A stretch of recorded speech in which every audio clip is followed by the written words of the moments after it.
شرور أنفسنا ومن سيئات أعمالنا من يهده الله فلا مضل له ومن يضلله فلا هادي له ونشهد أن لا إله إلا الله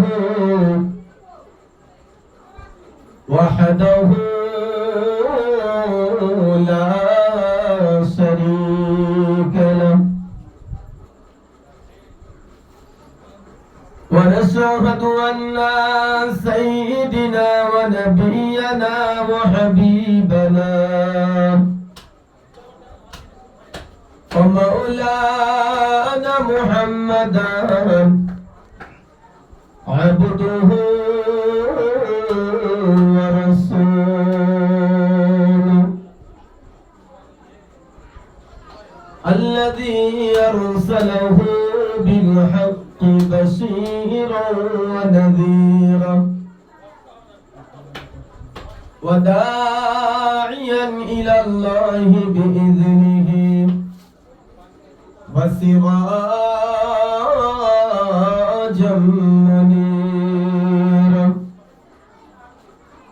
فقد قال الله تعالى في كلامه المجيد والفرقان الحميد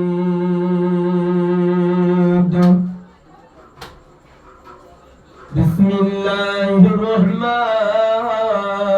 الرحيم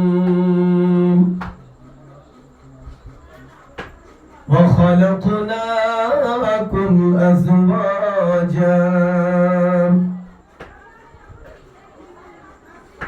وجعلنا نومكم سباتا وقال الله تعالى في كلامه المجيد والفرقان الحميد التائبون العابدون الحامدون السائحون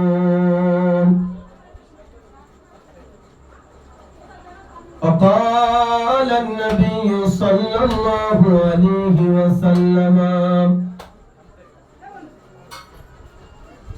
النكاح من سنتي فمن رغب عن سنتي فليس مني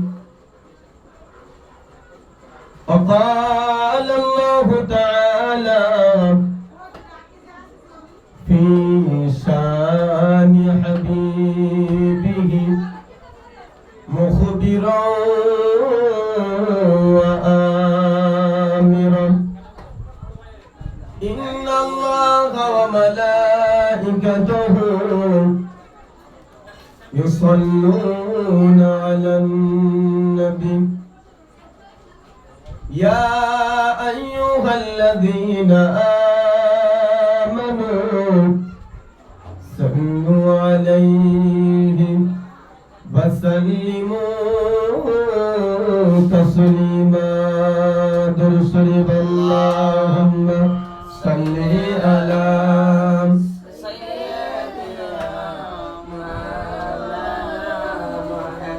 وعلى آله سيدنا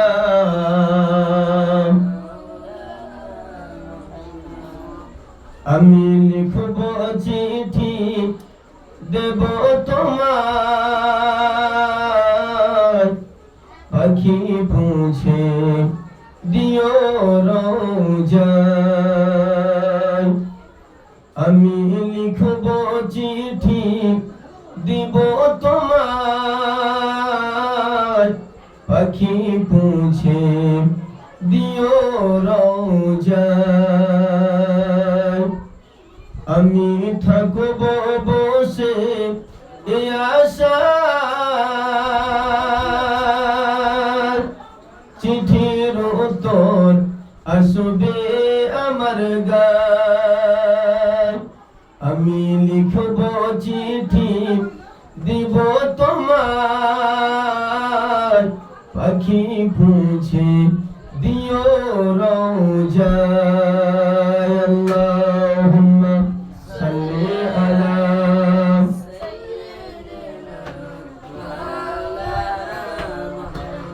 ওয়া আলা আলি সাইয়্যিদিনা। দেখা দাও রাসূলুল্লাহ তুমি, কাঁদে আশিক তোমার। আছো শুয়ে মদিনায় তুমি, দেখে লাও রওজা তোমার, দেখে লাও রওজা তোমার। রাসূলুল্লাহ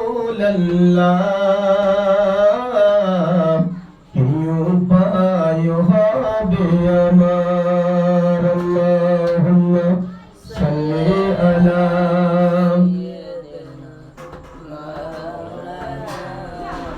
ওয়া আলা আলি সাইয়্যিদিনা। মরণের চিঠি যখন আসবে আমার, কালিমার তালকিন দিও বারে বার। মরণের চিঠি যখন আসবে আমার, কালিমার তালকিন দিও বারে বার।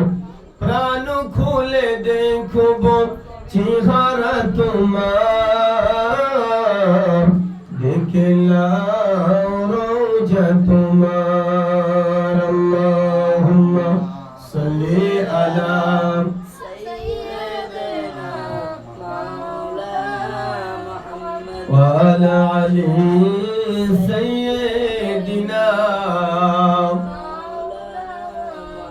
রুকাল মসজিদের গরি লা ইলাহা ইল্লাল্লাহ, লা ইলাহা ইল্লাল্লাহ।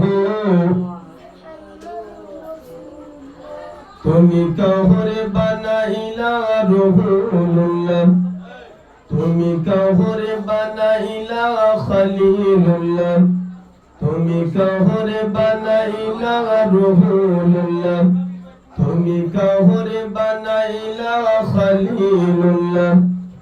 মোর নবীরে বানাইলা তুমি নূর মুহাম্মদ সাল্লাল্লাহু লা ইলাহা ইল্লাল্লাহ। জোরে জোরে লা ইলাহা ইল্লাল্লাহ, লা ইলাহা ইল্লাল্লাহ।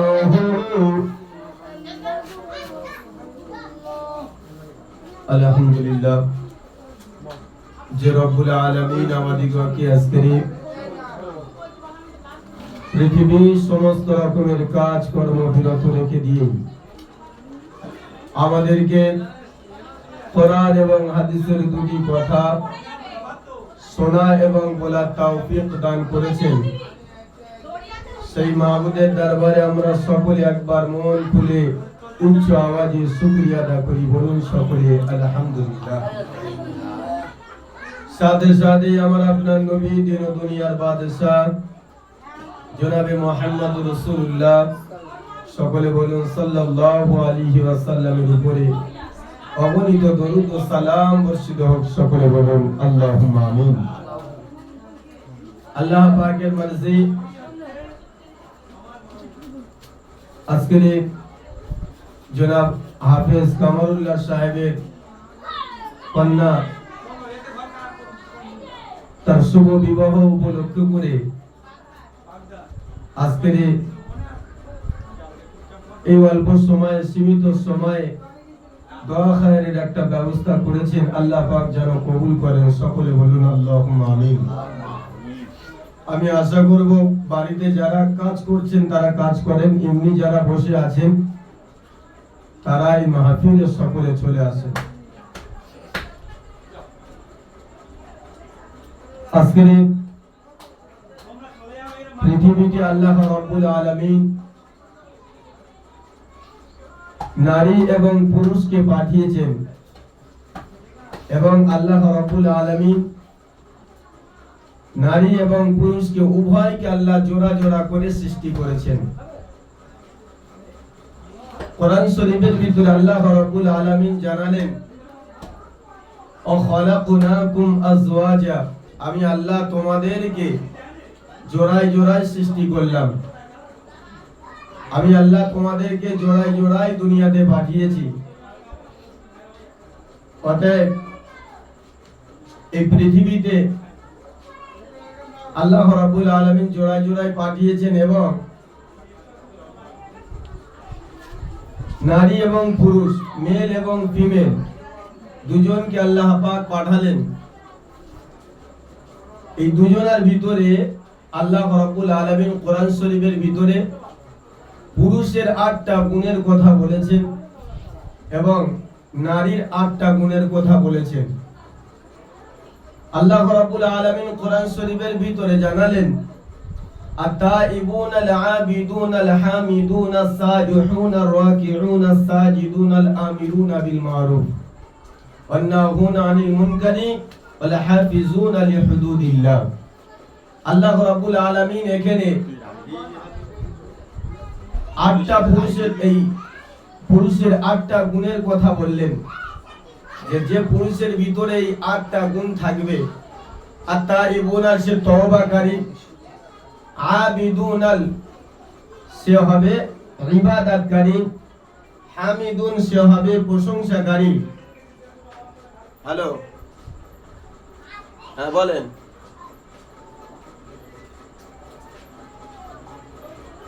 হ্যাঁ মিক্সচার মেশিন, হ্যাঁ তাড়াতাড়ি নিয়ে আসেন। আমি শুরু করে দিই, তাড়াতাড়ি নিয়ে আসেন।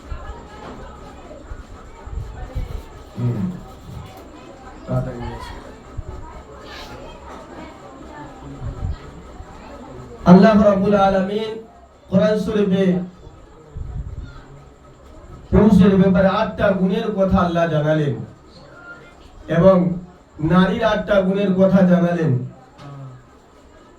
আসা রাব্বুহু ইন তাল্লাকাকুন্না আন ইউবদিলাহু আজওয়াজান খায়রাম মিনকুন্না মুসলিমাতিন মুমিনাতিন কানিতাতিন তাইবাতিন আবিদাতিন সাইহাতিন সাইয়্যিবাতিন ওয়া আবকারা। আল্লাহ রাব্বুল আলামিন এখানে নারী জাতির 8টা গুণের কথা জানালেন, যে তোমাদের ভিতরে ওই পুরুষ উত্তম এবং ওই নারী উত্তম যার ভিতরে এই 8টা গুণ আছে। এবং যদি কোনো পুরুষ ভালো হয়, তার বিবি যদি ইমানদার সচ্চরিত্র যদি না হয়, তাহলে ওই দাম্পত্য জীবন, সংসারী জীবন টিকবে না। আল্লাহ রাব্বুল আলামিন কোরআন শরীফে তার উদাহরণ দিয়েছেন। দরাবাল্লাহু মাসালাল লিল্লাযিনা আমানু ইমরাআতা ফিরআউন, দরাবাল্লাহু মাসালাল লিল্লাযিনা কাফারু ইমরাআতা নূহিন ওয়া ইমরাআতা লূত। আল্লাহ রাব্বুল আলামিন এখানে নবী নূহ আলাইহিস সালাতু ওয়াস সালাম এবং নবী লূত আলাইহিস সালাতু ওয়াস সালামের উদাহরণ এখানে টানলেন, যে তারা পয়গম্বরের মতো স্বামী পেয়েছিল। আল্লাহ রাব্বুল আলামিন জগতের বুকে যত পয়গম্বর পাঠিয়েছেন তাদের চরিত্র, তাদের আখলাক ছিল বড় নূরান্বিত। তারা এত সুন্দর স্বামী পাওয়ার পরেও তাদের সংসার টিকাতে পারে নাই। এবং পরের আয়াতে আল্লাহ রাব্বুল আলামিন জানালেন, দরাবাল্লাহু মাসালাল লিল্লাযিনা কাফারু ইমরাআতা, দরাবাল্লাহু মাসালাল লিল্লাযিনা আমানু ইমরাআতা ফিরআউন। ফিরআউনের স্ত্রী ছিল আম্মা জান আসিয়া আলাইহিস সালাতু ওয়াস সালাম। কি হলো যেন ছিল সেরকম করতে ফেরাউনের বিবি ছিলেন আম্মা জান আসিয়া আলাইহিস সালাতু ওয়াস সালাম। এই আম্মা জান আসিয়া আলাইহিস সালাতু ওয়াস সালাম যেমন একদিকে সৎ চরিত্রবান নারী ছিলেন, তার আদব আখলাক যেমন ছিল নূরান্বিত, কিন্তু অপরদিকে তার স্বামী ছিল ফেরাউন। এজন্য বিবি ভালো ছিল কিন্তু স্বামী ভালো ছিল না, তাদের সংসারে টিকলো না। অপরদিকে স্বামী ভালো ছিল নবী লূত আলাইহিস সালাতু ওয়াস সালাম এবং নবী নূহ আলাইহিস সালাতু ওয়াস সালাম। তাদের বিবি এরা সৎ চরিত্রবান ছিল না, তাদের দাম্পত্য জীবন টিকলো না। আল্লাহ রাব্বুল আলামিন কোরআন শরীফে আরো জানালেন ফাসসালিহাতু কানিতাতুন হাফিজাতুল লিল গায়বি বিমা হাফিজাল্লাহ। আল্লাহ বললেন ওই নারীকে তোমরা বিবাহ করো যে নারীর ভিতরে এই কয়েকটি গুণ আছে। এবং নবীজি হাদিস শরীফের ভিতরে জানালেন তোমরা ওই নারীকে বিবাহ করো যে বিপদের সময় ধৈর্য ধারণ করবে এবং অল্পই সন্তুষ্ট থাকবে।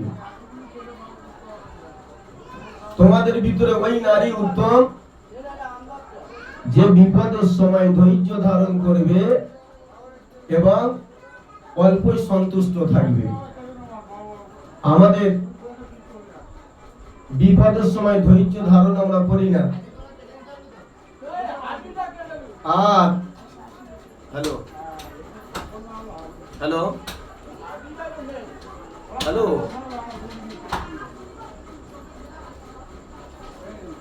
আমাদের শুরু করে আল্লাহুম্মা সাল্লি আলা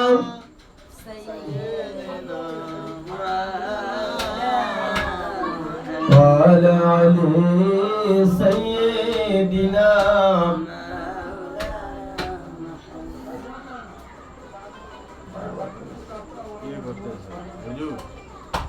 হ্যাঁ বলেন,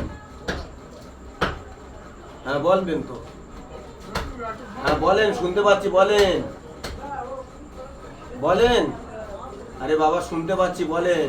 তোমার নেটওয়ার্ক আছে, শুনতে পাচ্ছি, বলেন। এই বল বল বল, শুনতে পাচ্ছি, যা বাইরে যা। হ্যালো, আর শুনতে পাচ্ছি বলবেন তো, শুধু হ্যালো হ্যালো বাইরে যাও না ভাই, শুনতে পাচ্ছি। হ্যালো, হ্যাঁ বলো। আমরা তো শুনতে পাচ্ছি, তুমি বলবে তো কি?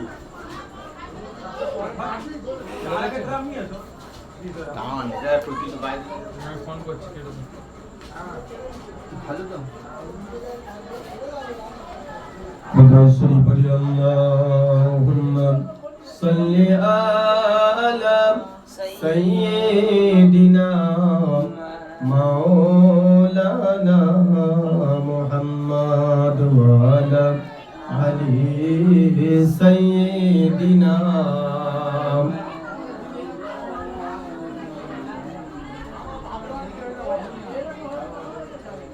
এই দরজাটা হালকা দিয়ে দাও, কোথায় আওয়াজ আসছে। আল্লাহ রাব্বুল আলামিন কোরআন শরীফের ভিতরে জানালেন এবং নবীজি হাদিস শরীফের ভিতরে জানালেন তোমাদের ভিতরে ওই নারী উত্তম যার ভিতরে বিপদের সময় যে নারী ধৈর্য ধারণ করবে এবং অল্পই সন্তুষ্ট থাকবে। তোমাদের ভিতরে ওই নারী উত্তম, কিন্তু আমরা বিপদের সময় ধৈর্য ধারণ করি না। আর অল্প সন্তুষ্ট তো কোথায় আসে না আমাদের। আমাদের বিবিদের ভিতরে যত দাও তত আরো দাও, আরো দাও, আরো আনো। আল্লাহর নবী সাল্লাল্লাহু আলাইহি ওয়াসাল্লামের দ্বীনের জন্য, শরিয়াতের জন্য, দ্বীন ইসলামকে বাঁচানোর জন্য সাহাবায়ে কেরামরা যেভাবে তারা নবীর এই নুরানি তরিকার উপরে যেভাবে চলেছেন, অক্ষরে অক্ষরে যেভাবে পালন করেছেন, আমরা সে অনুযায়ী পালন করতে পারি না। অনেক জায়গায় পৃথিবীতে বিয়ে হয়, বিয়ে শাদী হয়, বিশেষ করে আমাদের মুসলমান ঘরে আমরা দেখি যে গান বাজনা হয়। আজকে মাশাআল্লাহ গান বাজনা নাই, কিন্তু যে দোয়া খায়ের এ করেছে সেখানে লোক নাই, গাছে মাইক বাঁধা আছে, ওখানে ভূতেরা শুনছে। কিছু মানুষ কাজ করছে আর কিছু মানুষ দাঁড়িয়ে দাঁড়িয়ে দেখছে।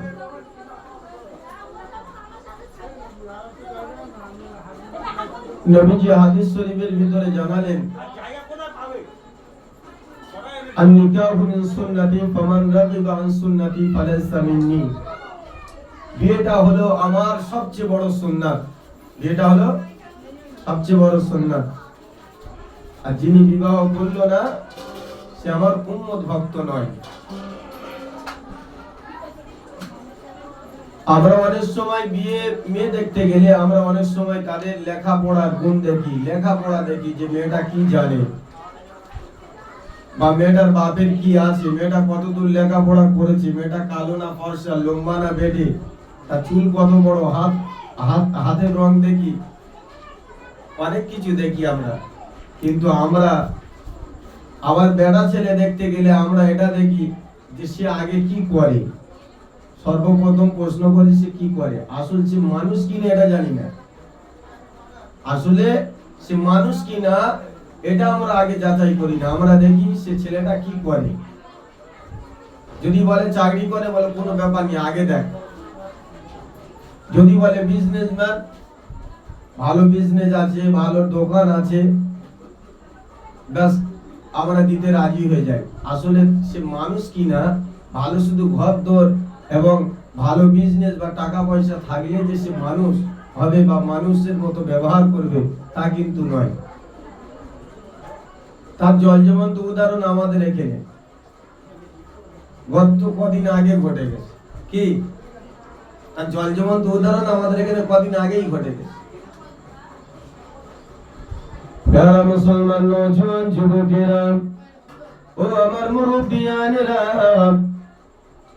আল্লাহর নবী দ্বীনের জন্য সাহাবারা যেভাবে জান দিয়েছেন, মাল দিয়েছেন, আল্লাহর নবীর কাছে একজন মহিলা কেঁদে কেঁদে এসে জানালেন, ইয়া রাসূলুল্লাহ, ইয়া হাবিবাল্লাহ, হুজুর আমার কন্যা বাড়িতে রয়েছে, আমার কন্যার কেউ বিয়ে করতে চায় না, ইয়া রাসূলুল্লাহ আমার কন্যার একটা বিবাহের ব্যবস্থা করে দেন।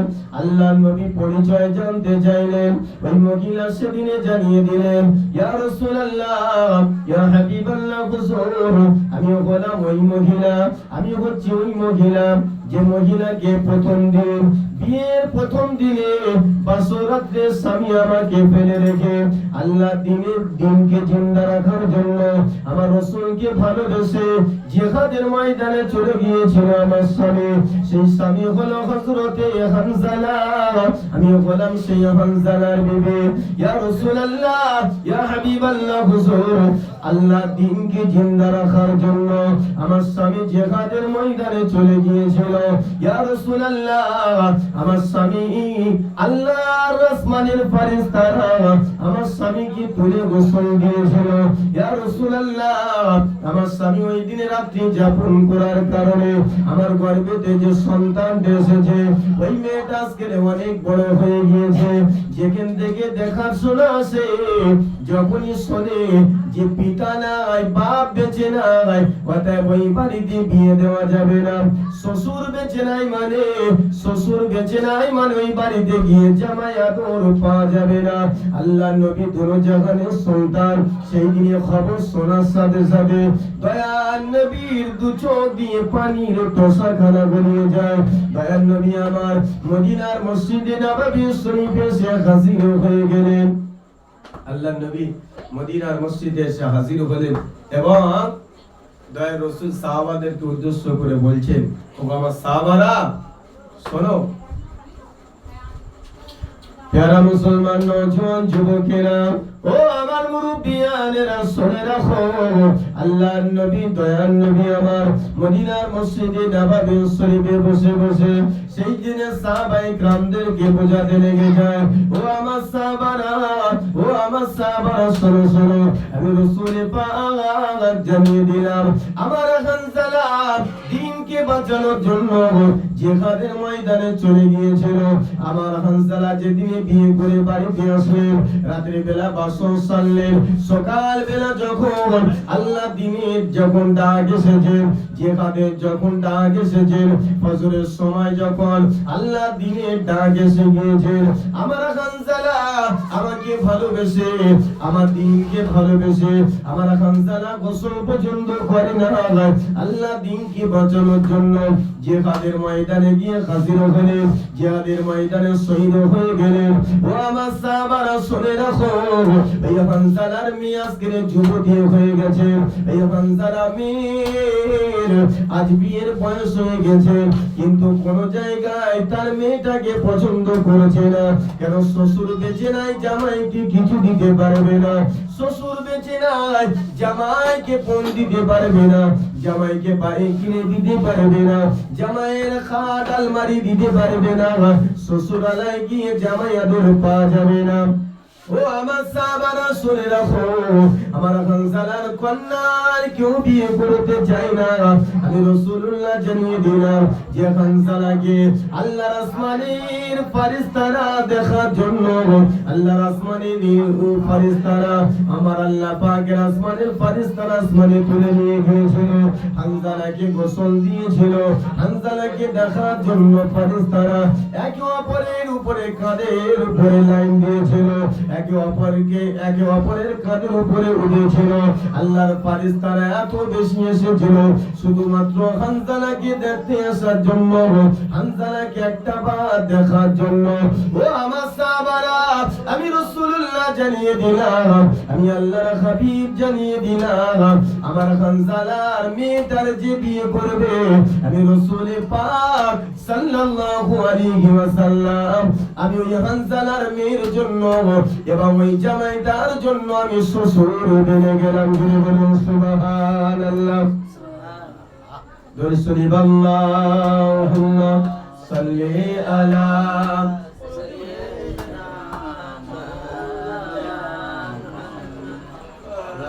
ওয়া আলা আলি সাইয়্যিদিনা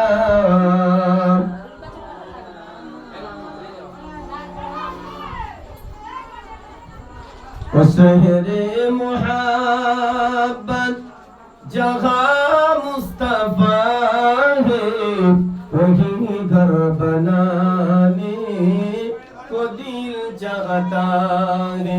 ये सो मैं ठीक ठीक कष्ट হচ্ছে